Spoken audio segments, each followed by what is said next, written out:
Assalamualaikum, hai bertemu lagi bersama saya Makcik Kia.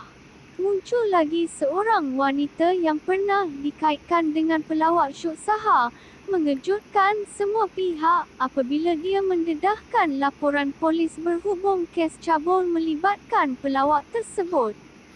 Wanita itu berkata laporan polis tersebut bukan miliknya tetapi milik seorang wanita lain yang mengaku pernah dicabul oleh Syok. Selain itu, Farah turut memuat naik beberapa hantaran di ruangan IG Story memohon supaya stesen televisyen berhenti mengambil Syok bekerja. Stop ambil artis penagih. And that is not all. Itu semua baru, katanya merujuk kepada salah satu hantaran di IG Story. Perkara lain yang didedahkan Farah ialah paparan skrin sebagai bukti Syok masih menghubungi sehingga kini, dan kali terakhir ialah pada 28 Julai lalu. Farah juga memuat naik video mirip Syok Sahar. Mari kita tengok.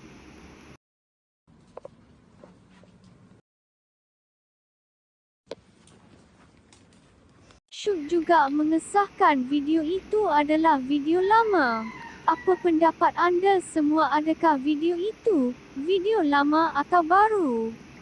Atau pelanduk dua serupa? Hairan juga ia kalau dah sampai ke hotel dia meraba kau, maksudnya kau pun 2 kali 5. Kalau kau cerita, dia meraba time lepak dekat mamak, itu boleh lah buat report. Kalau bertepuk sebelah tangan takkan berbunyi. Apa yang Makcik Kia tahu tentang Farah ni, dia memang jenis suka artis-artis. Lepas tu Trihard, macam kisah kecil bekas vokalis Hyperact dulu, sampai masuk penjara. Nasib kau lah Syok kenal dia.